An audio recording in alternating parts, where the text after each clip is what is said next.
The season is here. Are you ready? Don't miss Cabela's Big Buck Days.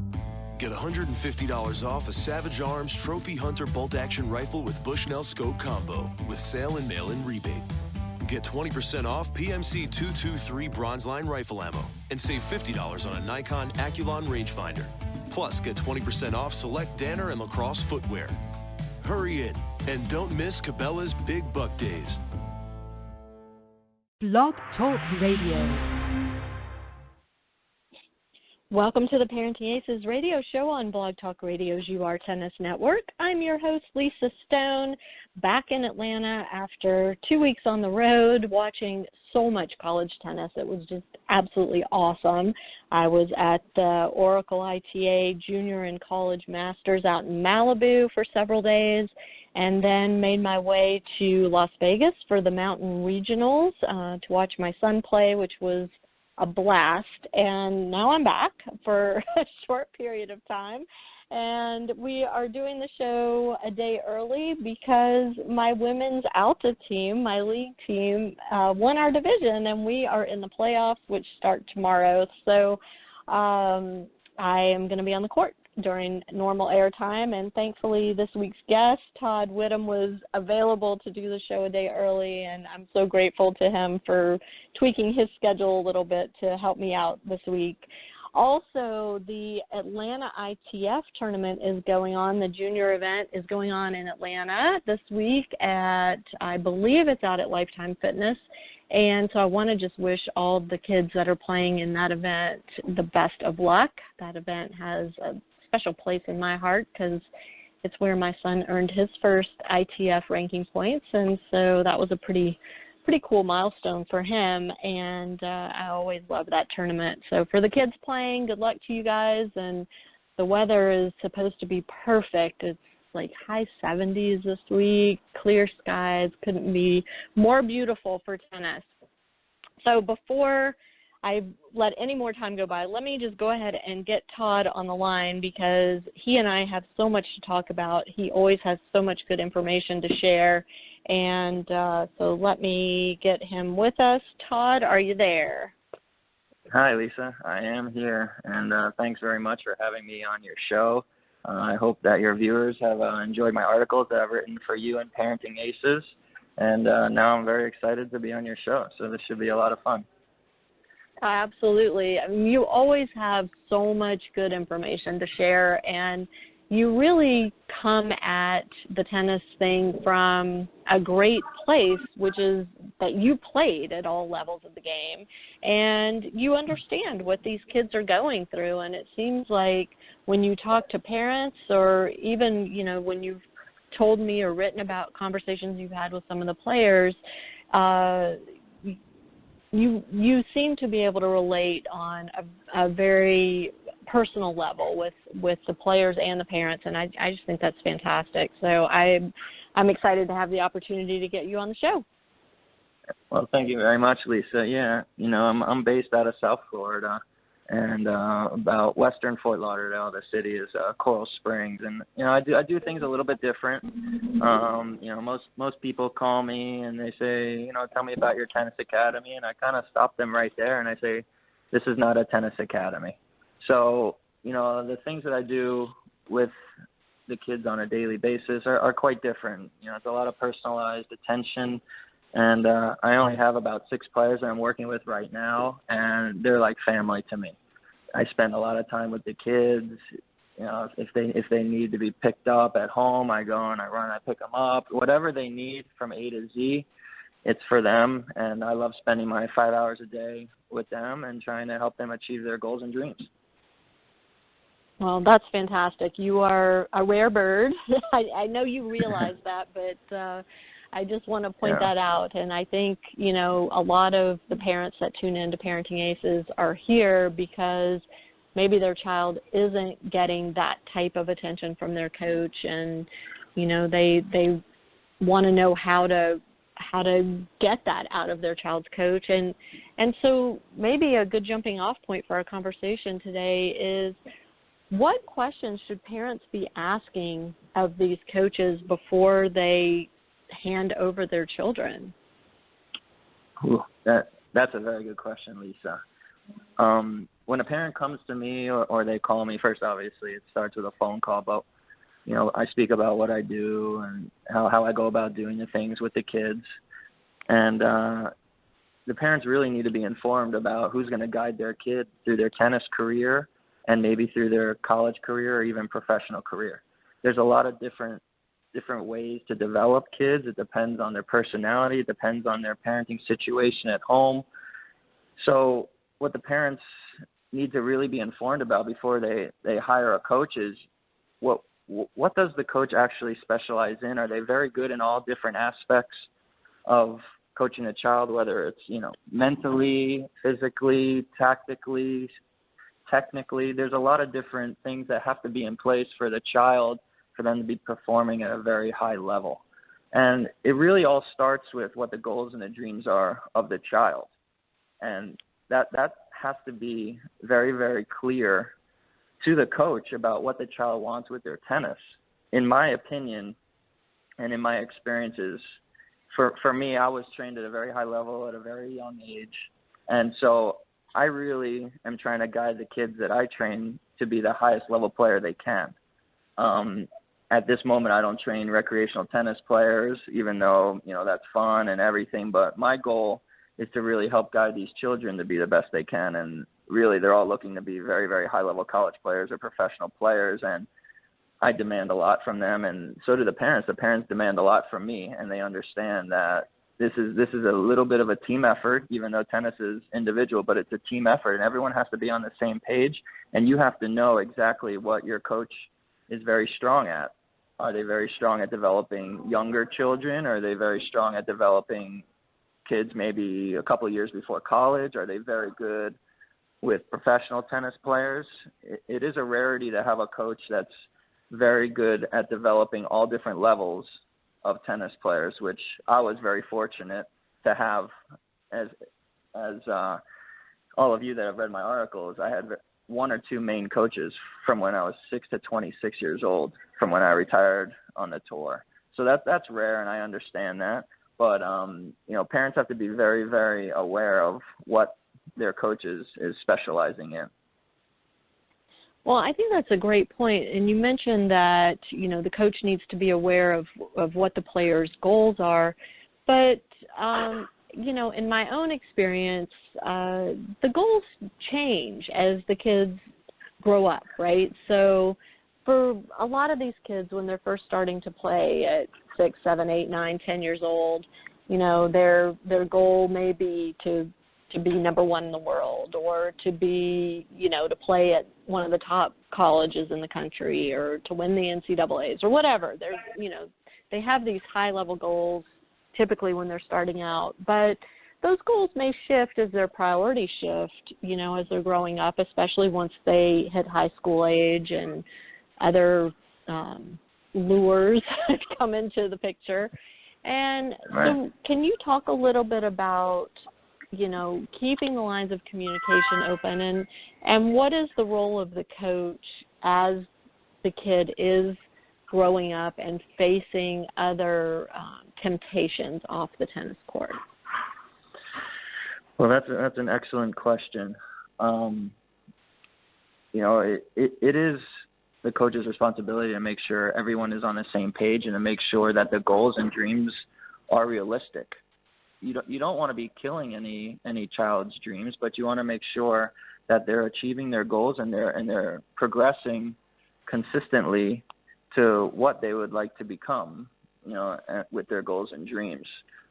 In terms of maybe younger children trying to per se achieve their dreams, but also a young child now having more distractions maybe as they reach teenage years and they start driving a car. And it's really important from the coach's perspective to make sure that they're guided properly and make sure that they're going to be in a very good position, not only for tennis but for the rest of their life. There are many skills that you learn about through tennis, a lot of the disciplines and just everything on a daily basis that you can learn about tennis-wise that you can apply to your life.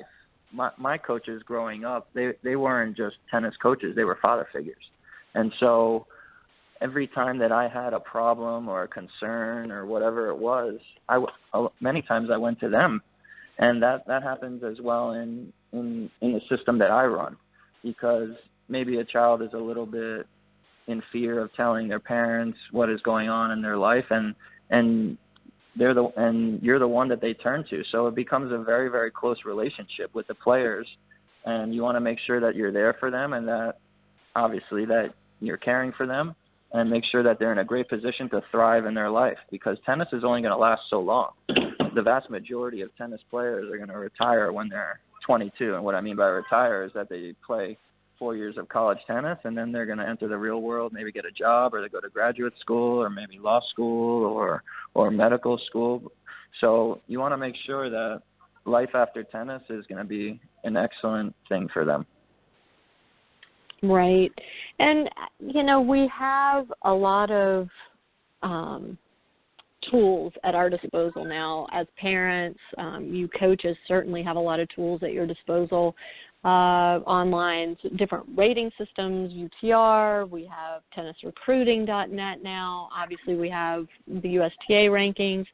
So where does all that come into play in terms of keeping the player, as you said, realistic about what their goals and dreams are? Well, those are excellent tools to find out whether your son or daughter is progressing in their tennis. Maybe they're kind of staying at the same level, or unfortunately maybe regressing. So, there's nothing perfect based on whether it's a USTA ranking or tennis recruiting or universal tennis. There's nothing perfect, and those are excellent tools to find out, the progress of your son or daughter. But what you should be looking at is, you can get a good basis of where your child is at. You can also get a good basis of what colleges you could apply for that is realistic for your son or daughter, and those are all excellent tools. The only tool that I had growing up was either a state ranking or a national ranking, and that was all based on the type of players that you were beating in tennis tournaments. Now you have a great rating system, and it's just a fantastic tool. The players that I train, they'll be going to a tournament, and whoever their first round opponent will be, I'll just type in that name. I can find out really fast the level of that player and everything, and it's just fantastic. So I really, really love both tennis recruiting and universal tennis for that, and also you get a realistic way of what kind of college program should this player be applying to, and where are they going to prosper for the next 4 years of their life. Yeah, these rating tools are especially helpful. I find, as a parent, I feel much better looking at that at those websites than I do at just a points per round ranking, because that's just kind of luck of the draw and how strong or weak the field might be. It really doesn't show you how you're doing against the top kids in your age group necessarily. So, I think it's great. And I hope by now that my listeners and my readers all are checking UTR. They've, set up an account for their kid, that they're checking tennis recruiting. They have, they've set up an account there. And that you guys are all really using these two rating systems as a more reliable indicator of how your kid is doing. So you said, Todd, that, there are cases where the player may even be regressing. As a coach, how do you address that? What do you do about it? And where does the parent come in to those actions or conversations? Well, that's an excellent question. I look at it this way, basically. If a player is regressing, there's something majorly wrong that needs to be addressed. Maybe you're not communicating well enough of what you're working on with the player. Maybe there's a situation inside the house which is really stalling the development of the young player. Who knows? Maybe it's boyfriend or girlfriend issues off the court. As I've spoken to all the players that I train and the parents, everything has to be in place for your son or daughter, for them to really progress and feel great about their tennis. They have to be confident in their coach. The home life has to be great. School life has to be good. There's, fitness and, just everything has to be in place for them to perform, because they're the only ones that are on the court going to play in a tennis tournament. And so if something is bothering them, they're not going to be performing at their best level. And in terms of regression for, in terms of regression for a young person, the players, they really should be progressing at all times. Now, maybe you're fixing something in their game. It could be technically, it could be tactically, it could be mentally, whatever you're working on. But they should be winning more matches as they progress through their tennis career. If it stalls or they start losing the players maybe that they were once beating, something, needs to be looked at, because that really, you shouldn't be regressing in your tennis. Now, in terms of, coaches that see students that are regressing, in my tennis world and in what I do with the children, if I'm going to spend 5 hours a day with this, with these young kids and everything, I really feel like they're going to progress. And I also make sure that I understand the background of not only the parents, but also the children, what helps the kid learn, what maybe doesn't help the child learn. Each and every case is different, so I look at everything differently. If I had a big, massive system of 20 or 30 kids running around, I wouldn't really be able to do that. It's more of a cookie-cutter mold, and that's really something that I've never believed in, and that's not something that I grew up in my tennis background, having lots of kids running around and a lot of them doing the same drills and everything. I look at everything as a case-by-case basis, and then I go from there to try to help them progress in their tennis to the best that they can. Yeah, I mean, it's a tough situation, and I think certainly most kids go through a period where they're having challenges at school or at home, or like you said, boyfriend girlfriend issues. God, those are the worst. And yeah.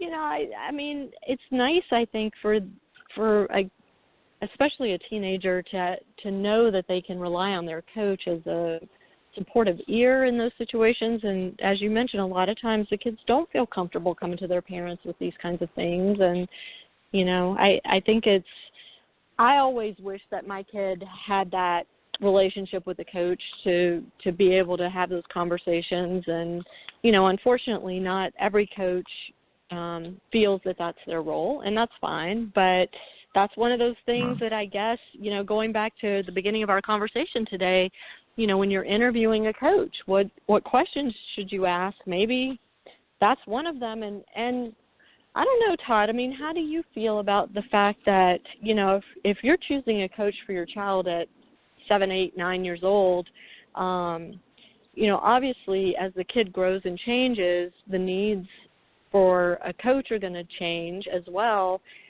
Is it a conversation that should be had again, or should that interview type conversation, should that be happening on a regular basis? I mean, should parents try to do that? Are coaches usually amenable to that? What are your thoughts? Well, usually it is rare to have the way that I grew up in my tennis career. It was very rare to basically be having two partners guide me along my tennis career for 20 years. I know that's really rare.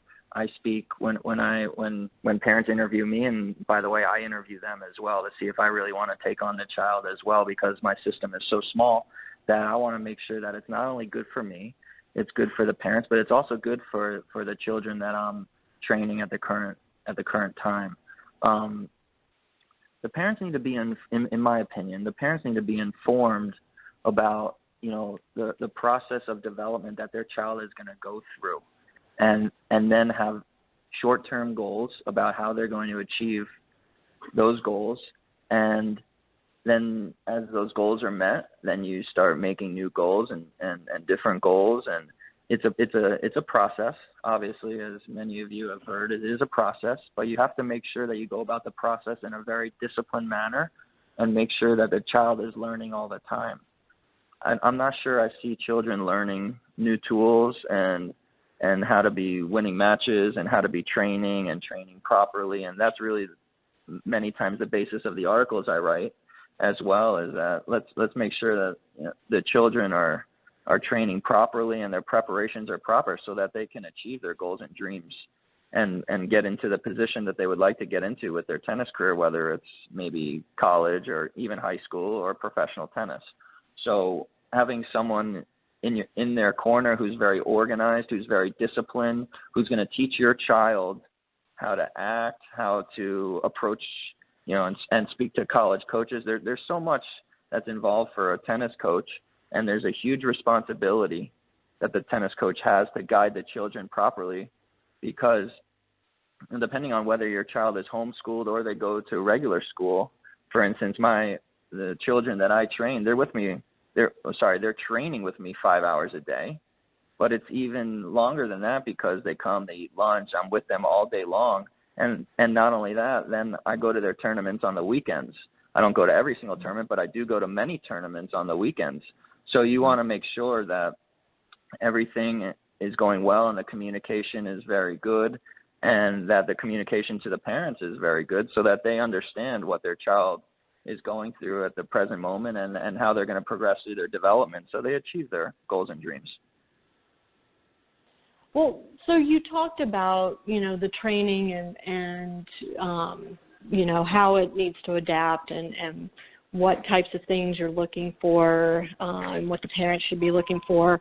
But can you explain what a 1 hour lesson typically looks like with you?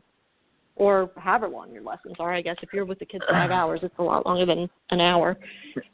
Right. So I don't do, per se, lots of 1 hour lessons because the players that I train are with me 5 hours a day. If they even went longer than that, you start risking maybe injury, maybe burnout, and that's not something that I'm obviously looking for with any of the players that I train. A 1 hour lesson for a beginning tennis player, you're going to work a lot on techniques and maybe some techniques of movement, and that may go on until all the proper grips and swings and all those things are proper. When the child starts progressing maybe to 10, 12, 13 years old, all those things should be set.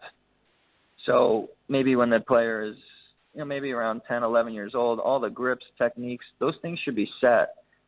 What I am seeing is a lot of kids are changing things much later on in their tennis, and that's very, very late in the ball game. So I'm not sure that when they started playing tennis that all the techniques and all the fundamentals were proper. So what I believe a tennis lesson should look like is, if the player is, per se, a teenager, they should be doing a lot of movement. They should be doing a lot of repetitions, hitting specific spots on the courts. And what I'm seeing a lot is that kids are coming out of lessons and they haven't really worked that hard and they're not tired and they just go right into their groups and quite honestly, I'm not sure what they're really achieving. I mean, if they're still working solely on techniques when they get into their teenage years and they're not really moving and learning how to construct points and learning how to train and the physicality of tennis and everything, to me, they're very far behind. And it's going to take a lot of work maybe to reprogram their brain to actually what the sport is really about. What I think lacks a little bit is the education of what tennis really is. Tennis, this is a very, very demanding sport if you want to be playing college tennis or professional tennis.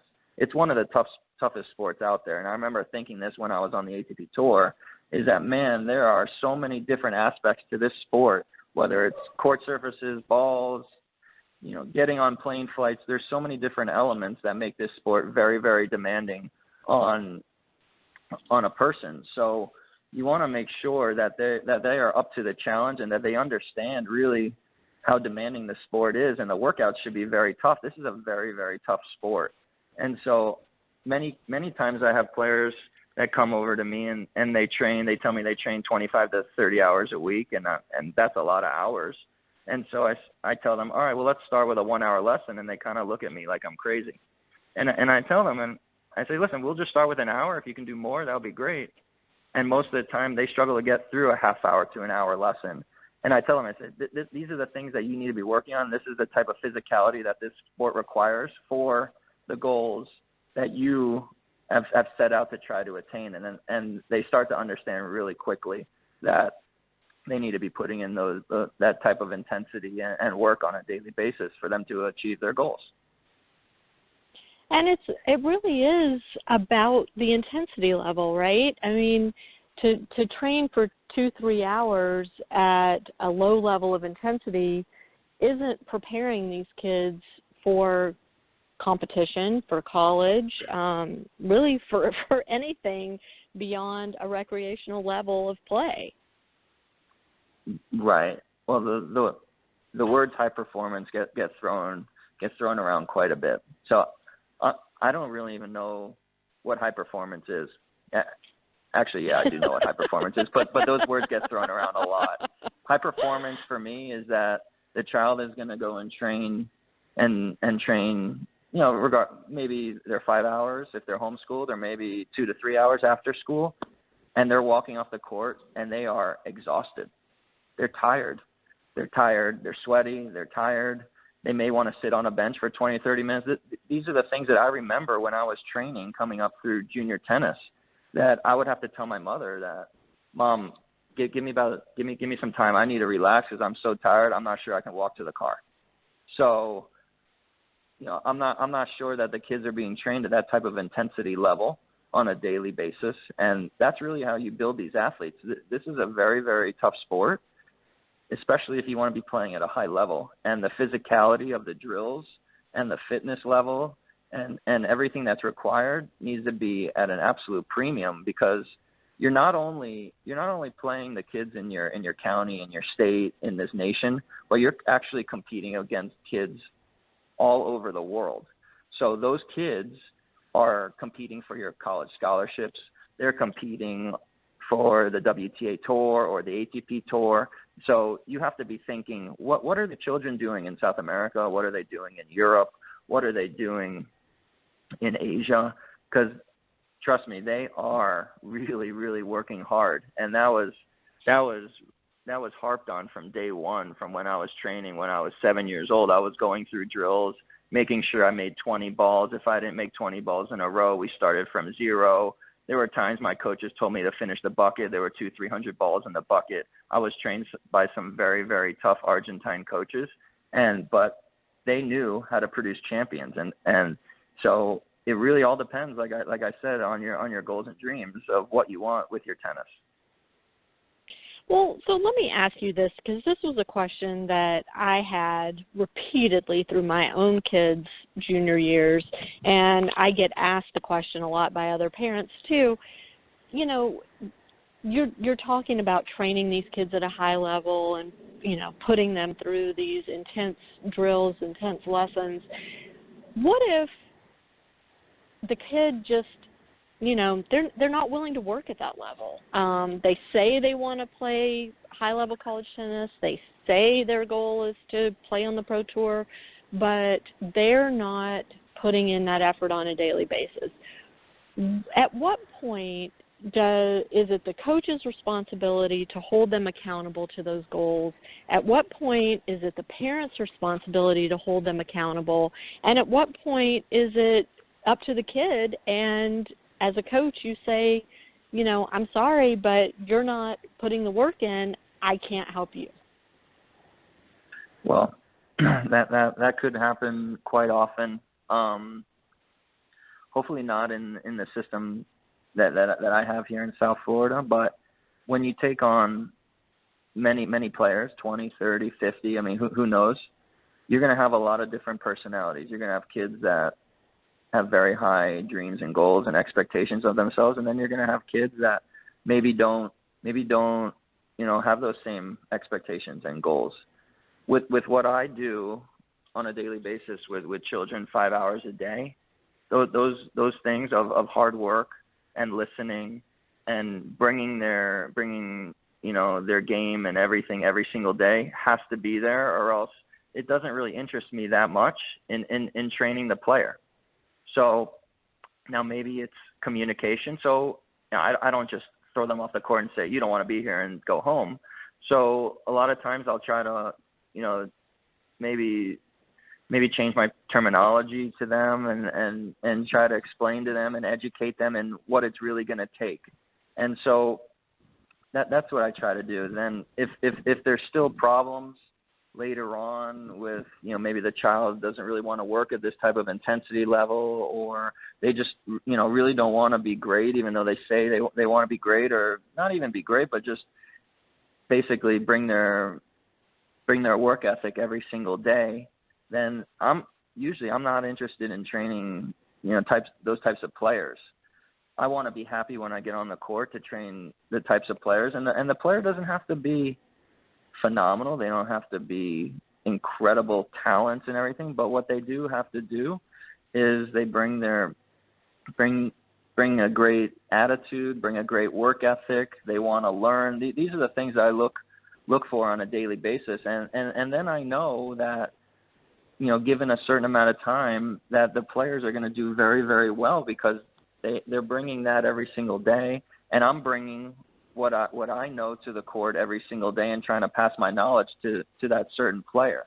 That's basically what I do on a daily basis. If I start to see that the player maybe doesn't want to be here, they're not interested in training that hard, and then I'm really not interested in, quite honestly, in having that player in my system, because I don't have the type of system where you can have a lot of different personalities. This is a very specialized system with what I do on a daily basis, and these players are very, very focused, and they want to be achieving their goals and dreams.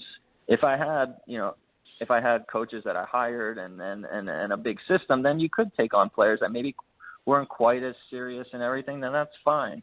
But with what I do, at this moment, I can't really take on players, because what you really don't want is, you don't want really a bad apple in your system. And what I mean by a bad apple is, if I have serious tennis players and they're all training at a very, very high level, you can't have one person bringing it down. And if they do bring it down, then the whole group suffers, and then you have a big issue on your hands. So, those are things that I monitor, and hopefully the child will start to understand what they need to do on a daily basis. And then if they don't, unfortunately, they may have to go. And it's unfortunate, but you know what? I mean, you gotta, I do every single day. I run a system that I fully believe in, that produces the best tennis players possible, and I'm willing to put in the work and effort every single day to try to make that happen for the players. But what happens when you do get that bad apple? Have you faced that situation? If so, how have you handled it? Well, it's not very comforting, to tell you the truth. I have had a couple bad apples over the years, and usually a parent will realize that maybe their child, doesn't really basically belong in maybe a system like this, so they take them out, which is great. Or I may need to tell them, this really isn't working out for your child or for myself, so it's best for you to search out other options. Being a coach and a mentor to the kids, you really want to make sure that what you're delivering is really what the initial interview was about. It was about the goals and the dreams and really trying to guide that young child to the best of your knowledge, and that's really what I'm doing every single day. And if the child is maybe not interested in that, then you know what, it's okay. We shake hands. It doesn't mean that I don't like you or anything like that. It just means that it's just not going to work. You need to find a different system for your child. Mhm.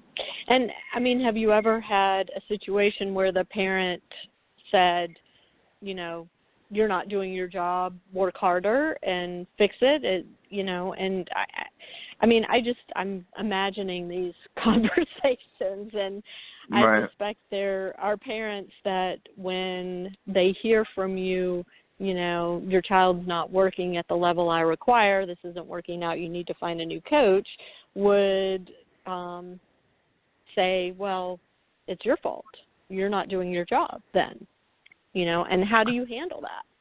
Well, I'm trying to help the parents do a better job, right, being sports parents, tennis parents. So, it's important for us to understand from a coach's angle how our actions and our words are perceived by you guys. And so that's why I'm asking the question.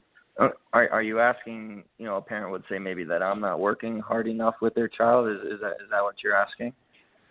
Yeah, well, or the parent says, you say my child's not in there, doing what you expect. It's your fault, coach. You're not doing your job properly. If you spent more time with my child, or if you let him play with a higher level player, then everything would be okay. Right. So here's some things here's some ways that I handle some things. So basically, with the very small intimate group that I have, everyone trains with everyone. There's no superstars here. Even though some are very, very high-level tennis players, they all train together. That's rule number one. Because I can tell you from my upbringing of tennis, I was hitting with ATP players when I was 7 years old, and they were doing that just as an unbelievable favor to me and my coach. And that was rule number one. You don't complain about anyone that you're practicing with. And really, in my tennis upbringing, obviously I was a very good player and everything. I rarely had players that were better than me that I was training with. And so if you're really high ranked in the country, you're going to come across that problem of, well, I don't have anyone ranked better than me to train with. And so how do I get better? Well, I'll explain to you how you get better. Basically, you understand 100% what you need to be working on a daily basis, and that's how you get better, whether you're with better competition or you're not. And I didn't have better competition for many of the years when I was growing up through my teen years to be training with, and I still had unbelievable workouts. I was training extremely hard, and I was progressing at all times. So it is the coach's responsibility to make sure that the child and the parents understand what's going on. Now, in terms of a parent coming to a coach saying, make my child, train harder and this and that, you can only lead the horse to the water. So all I'm doing on a daily basis is I'm giving my knowledge to the players. I may give them a little nudge here and there if they're a little bit unfocused that day. These still are young people, and they need to, and they may wake up a little tired that day, or they could be a little ill, or they got in a fight with their mom and dad. You never know. So, and like I said, every case is different, but I don't have parents come up to me and say, Todd, you're not working hard enough with my child. I'm taking care of the students that I train on a daily basis for 5-7 hours. I don't have assistants working with me. And in fact, the only assistant I actually have working with me at the current moment, and it's the first time I've ever hired someone, is the coach that trained me for 20 years. That took me from a beginner to the ATP Tour. So it's very, very special for the parents and the children that I'm trained to be training with myself, but also someone who's very, very well respected around the world as one of the top coaches. So I brought him in to help me with my students, and the students love him. And he's a tough coach. He's a disciplinarian, but he's been producing the best tennis players in this country and in the world for 25 to 30 years. So I've actually never come across where a parent says, Todd, you're not working hard enough with my child. I would actually be shocked if a parent came up to me and said that. So I haven't had that case yet. So, and I hope I don't, but I haven't had that one yet. So. Well, it sounds like you've set up a unique system for yourself and for the families that you work with. I'm not going to just say the players, because it truly is a family investment. Right. To make it so that those situations don't come up. But I would venture to say that, the majority of coaches aren't in that same situation. and they have faced the parent every now and then that says, I know my kid's growing up not having had enough sleep, not eating well, bad attitude, doesn't want to work hard, but coach, it's your fault. Right. I've been very, very fortunate in my life to be surrounded by amazing people. I have an amazing family life. I retired from the tour in 2010, and what I tried to do here in South Florida was really try to do it to the best of my ability and try to do it right. I contacted the best coaches that I knew that produced the world's best tennis players and asked them what the best system is for producing the best tennis players. And I've been very, very fortunate to have the backing from my family to try to do this right. A lot of coaches, and it's not wrong, a lot of coaches want to take on as many students as they can for that financial stability. I've been able to pull this off, which it's not easy, but I've been able to pull it off and make a nice living. And if I have 6 players and 1 or 2 leave or they get injured or sick or whatever it is, I may lose that income, but I believe in my system, and I also believe that, more will call me. It might be a month, it may be 2 months, but I believe in what I'm doing. And so I believe that more students will call me because what I do is very rare. And I've had some of your viewers actually contact me over the past couple months, and they're very, very interested in basically what I do because it may look weird, it may sound different, but to me, it's the best way to try to get the most out of each and every player and really be involved in their life. And that's something that I enjoy, and it's something that my coaches did for me. So I wasn't really brought up in any other way. And so this is, and quite honestly, the players that I've been working with for these 6 years, they've done phenomenal. They've gone to unbelievable colleges, and not only have they gone to those colleges, they've been playing high in their lineups. A lot of kids can go to colleges and they can just be part of the team. Maybe they're not starting on the team, but these children are starting very, very high in the lineups. So that it means that hopefully I'm doing a good enough job. And not only that, a lot of the college players, they come back during their summer breaks, they come back in their winter breaks to train for their seasons. So that's how I know that they really appreciate what's going on. Right. Well, one of the things that you do that sets you apart from one of the many, and something that I've written quite a bit about and other coaches have talked about, is you really place a high premium on your students playing practice matches. And I want you to talk about why that's so important in your system and what you feel the kids are getting out of that, why it's so valuable.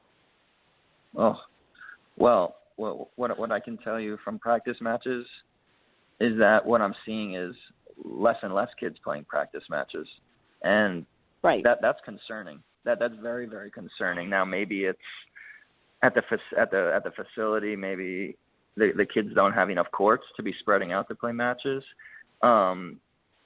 Maybe the kids aren't really that competitive, which is a huge problem. Or maybe the coach is a little bit scared of if player A is supposedly better than player B and player B beats player A, that player may leave. So the coach may be protecting their pocket as well. So that's a big problem. I can tell you that I've had players go to tournaments and they can't even find a practice set from anyone at the tournament the day before the tournament, and that's just it's not proper preparation, first of all, and I mean it's something really that doesn't make much sense. If your player is going to be competing at tournaments and everything like that, playing practice matches is imperative. And I'm not talking about one set. I'm talking about matches. I'm talking about 2 out of 3 set matches. And there are some tournaments that you have to play a 10-point tiebreaker, so I understand that. It's not something I like per se, but if your son or daughter is playing in a tournament coming up and it's a 10-point tiebreaker, well, they should play 2 sets and a 10-point tiebreaker if they split those sets, or even play the 10-point tiebreaker because they're going to be playing that in their tournament. That's just proper preparation. If a child is is a little bit scared of playing practice matches and really isn't that competitive, this is going to be a very difficult game for them if they're trying to achieve their goals and dreams. If a player enters a tournament and they haven't played practice matches, I don't know how they're properly prepared to be playing in that tennis tournament, because that's what you're going to be doing in your tennis tournament. So what you're learning in a practice match compared to drills is amazing. I mean, there are things that, you know, in drills, it's a very controlled environment, whether a coach is feeding balls to you or whether you're in a live ball situation. That's controlled. In a match, there's many more things of how to construct points, how to maybe play when you're tired. You can't just call timeout and really go take a break. If you're in a practice match, you may be tired, you may be winded, you got to recover in 20 seconds between each point. There's so many things to learn that you don't learn in just having someone feed you balls or doing cross courts or running side to side. Those are two totally different things, and so you're seeing kids that really aren't that competitive, and they're wondering why their tournaments are struggling, their results from their tournaments are struggling, and really they're not properly prepared to be having better results if they're not competitive and playing practice matches. One of the things that you said to me before we went on the air is if the first round match in the tournament is the first match they're playing that week, that is a problem. Right. That's a huge problem. I mean, that means that the player hasn't. How many kids? Yeah. Right, but how many kids are doing just that? You know, they're showing up for their first match of the tournament, not having played a single set the week prior. Right. Well, not a single set. It should be probably at least one or two practice matches that week before their tournament. That means that they're ill prepared. In my opinion, they're ill prepared to be playing in a tennis tournament. So what you may see is that a child is going to be very, very nervous.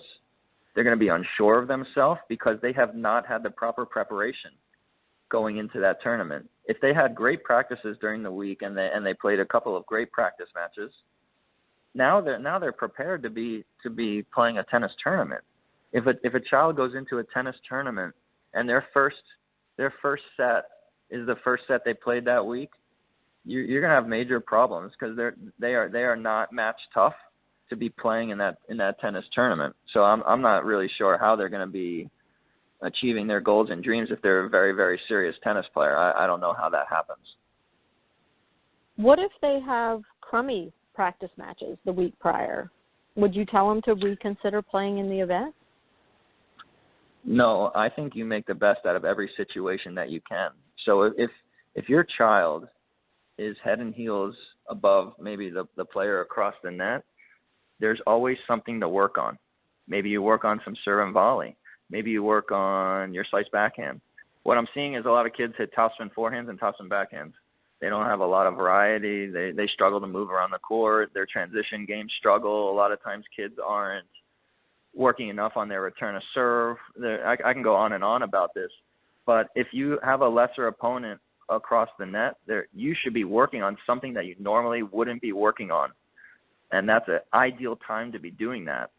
And, obviously that needs to be communicated to the parents as well. A parent may walk up to practice and they see that their child is playing against maybe a lesser opponent, and they may at first get a little bit upset. And that to me, that's an ideal time for the child to be improving other aspects of their game that they would not be working on if they're playing someone across the net at their ability, or maybe above their ability, or maybe just below their ability. They're trying to win.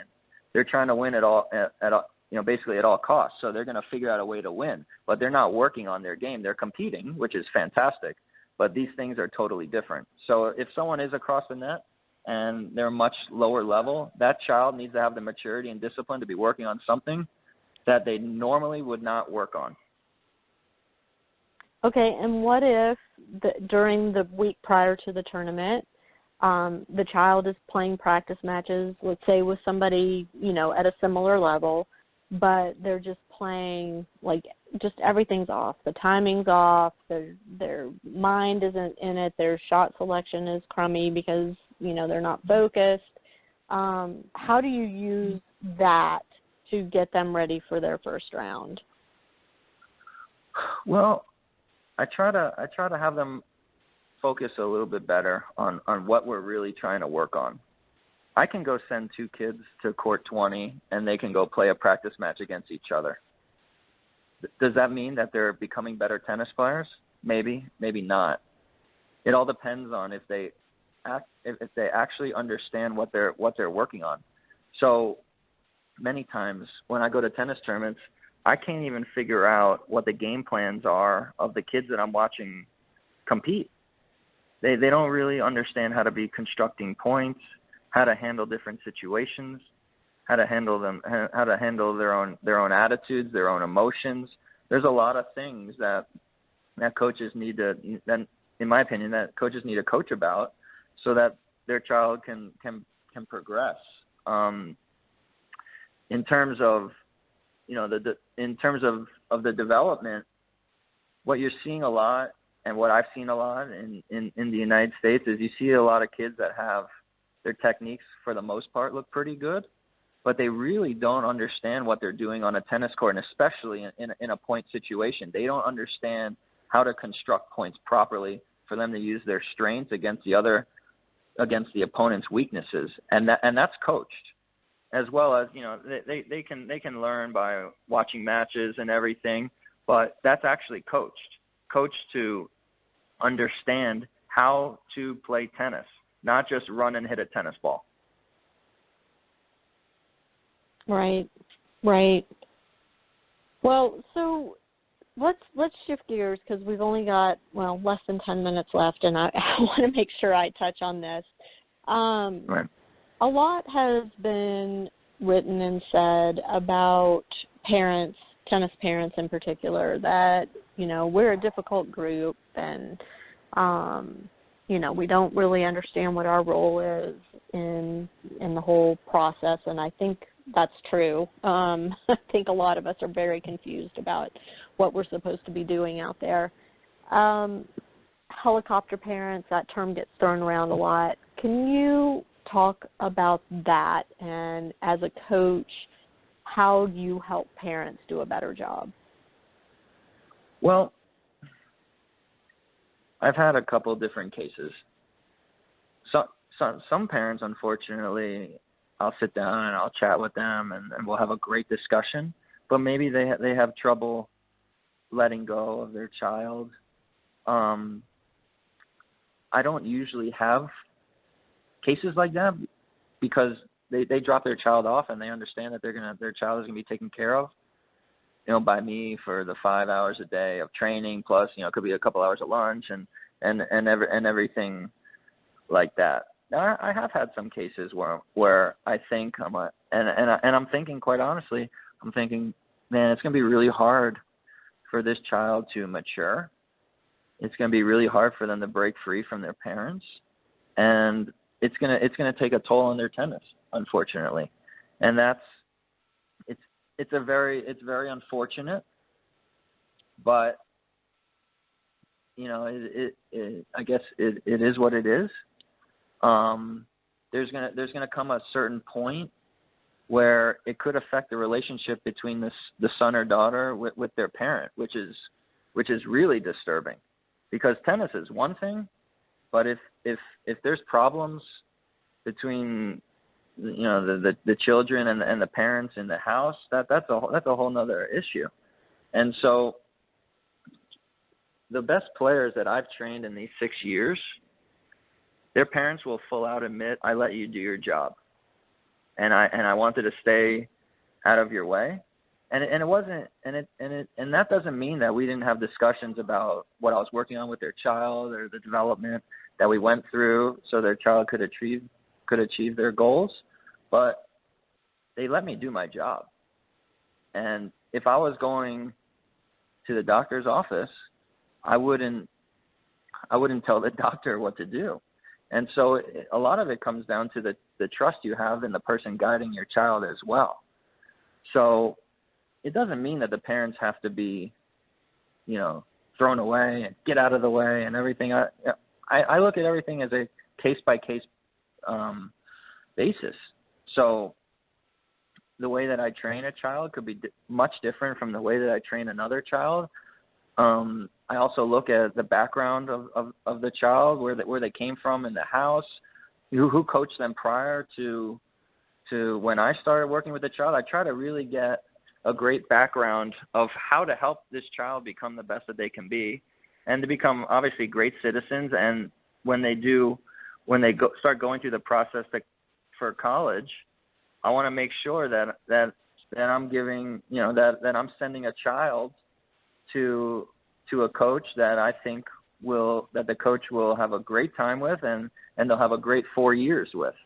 But in terms of the helicopter parenting, a lot of times the child is stalled maturity-wise, and it becomes very difficult for the coach to connect with the child, because they're constantly looking, where's my dad, where's my mom, how, and they're not used to doing things on their own. Everything is very monitored, everything is taken care of. But when a child is in a tennis match, there's no one that can really help them. I can applaud all their great shots and give them encouragement and everything from the sidelines, but really it's them. They have to bring their A game to their matches, and no one can really help them other than themselves. And that's where a lot of the children start to have maybe some problems with their attitude and everything, is that they don't know how to handle themselves, and the maturity is a little bit off, and the parents are always around, and the child just can't mature. Interesting. Well, I think that's something that we all need to be thinking about, and my job is done as a tennis parent. My kid's in college, and the coach's responsibility for the most part now, which is a unique situation to be in too. But I think it's very difficult, for most of us to have that trusting relationship with the coach. And like I said before, there are a lot of coaches out there that don't even come close to the type of environment that you seem to have been able to create. And it sounds to me as if you took your positive tennis development experience in your own life and used that to formulate a system that you can implement, and at the same time you're still relying on your old coach to be there to mentor you and offer feedback and support and all of that, which that's, to me, that would be the ideal situation for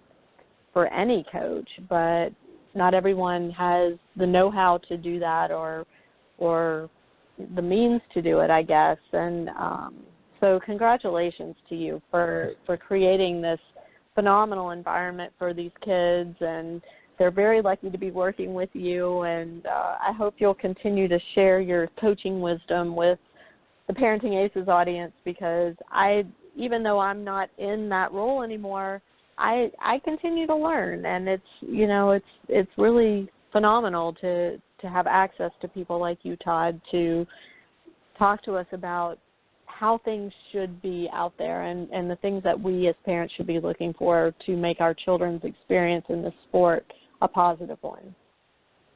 Right. Well, thank you, Lisa. I mean, thanks obviously for your time. I love passing along my knowledge, whether it's during this great interview or the articles that I write for your website, and I've had a lot of positive responses from it. And really, I'm just trying to guide a select group of kids to the best of my knowledge, whether it's emotionally or technically, physically, just all the things that I've learned over the years at all the different levels that I was exposed to tennis-wise, and all the things that I learned. And that's basically what I'm doing on a daily basis. So it's very exciting for me to do that on a daily basis, as well as for my coach, Pierre Arnold, that I brought in to help me with my students. And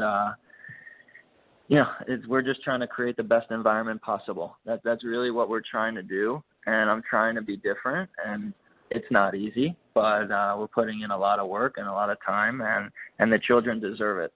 Most importantly, they definitely deserve it, and so do the parents. So that's those are things that bring us the most happiness, and trying to do the job right, and that's it. You know, it's not complicated, and that's what we're trying to do. So it could be complicated at times, but yeah. So I appreciate it. You're doing a great job, Todd. Thank you so much. And to my audience, thank you so much for tuning in. I'm not sure what our situation is going to be next week. I had to reschedule next week's guest, so stay tuned via our Facebook and Twitter feeds to see what's going on in terms of a show next week. But I want to say thank you so much, Todd, for coming on the air with us, and I look forward to continuing our conversations either through reading your articles or through our Facebook interactions or through interviews here. So love to have you back anytime. Thank you very much, Lisa, and thanks for everyone that was listening to the interview. I appreciate it very much. Sure. Have a great week, everybody. We'll see you next time on Parenting Aces.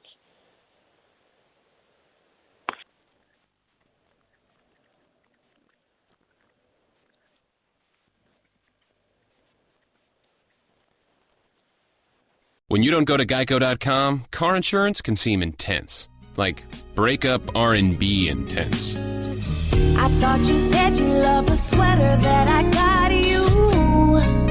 If you didn't, you could have told me. Geico makes it easy. Just go to Geico.com anytime to update or check your policy without all the extra drama. I even had a gift receipt. The season is here. Are you ready? Don't miss Cabela's Big Buck Days. Get $150 off a Savage Arms Trophy Hunter bolt-action rifle with Bushnell Scope Combo with sale and mail-in rebate. Get 20% off PMC 223 Bronze Line rifle ammo and save $50 on a Nikon Aculon rangefinder. Plus, get 20% off select Danner and Lacrosse footwear. Hurry in and don't miss Cabela's Big Buck Days.